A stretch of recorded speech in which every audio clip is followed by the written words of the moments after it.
গ্রাম বাংলার খুবই পুরাতন এবং ঐতিহ্যবাহী একটা কাজ আজকে আমি করার চেষ্টা করেছি, যা সাধারণত সুতো দিয়ে করা হয়, কিন্তু আমি আমার মতো করে রং দিয়ে করেছি।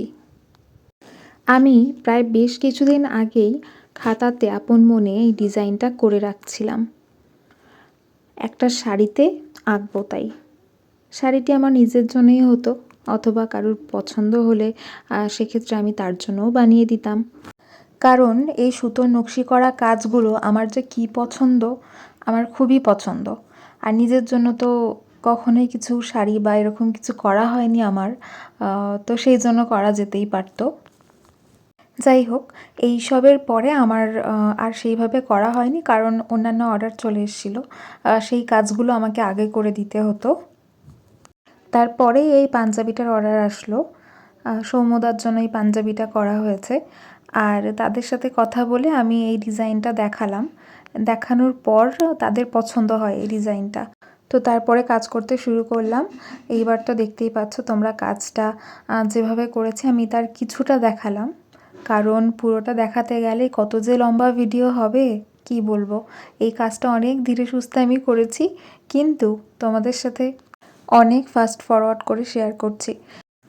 আমি জানি সবাই এটা জিজ্ঞেস করবেন এই কাজটা দেখার পর, যে আমি কি অন্য কোনো রং ইউজ করেছি। যারা আর কি নতুন, তাদের বুঝতে একটু অসুবিধা হয়, সেক্ষেত্রে তারা জিজ্ঞেস করেন।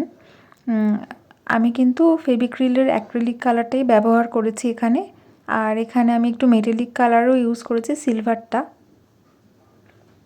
আর একটা রং ইউজ করেছি, সেটা ইয়েলো অকার করে নিয়েছিলাম কালার মিক্স করে, তারপর সেটা ইউজ করেছি। এই রকম একটা সুন্দর পাঞ্জাবি বিয়েবাড়ির মরশুমে যদি সবার ওয়ার্ড্রবে একটা করে থাকে, তাহলে আর কী বা লাগে। যে কোনো বিয়েবাড়ি সর্টেড। আচ্ছা, আমি জানিয়ে রাখি, এটাতে কিন্তু তোমরা কম্বো সেট নিতে পারবে, অথবা ফ্যামিলি সেটও নিতে পারবে। কেমন? যেটা হচ্ছে একটা শাড়ি পাঞ্জাবি সহ কাপল সেট যেটা হয় আর কি। সঙ্গে বেবি ড্রেস চাইলে সেটার উপরও করে দেওয়া যাবে। এই ভিডিওটা সেই কালী পুজোর সময়কার, তবে আমি এখন শেয়ার করছি। এই পাঞ্জাবিটির রিভিউও কিন্তু আমি খুব শীঘ্রই আমার পেজে প্রোফাইলে শেয়ার করব। তোমরা সবাই দেখে বলবে যে কেমন হয়েছে, কারণ তোমাদের সবার একটা লাইক কমেন্ট ফলো আমাকে অনেক উৎসাহিত করে।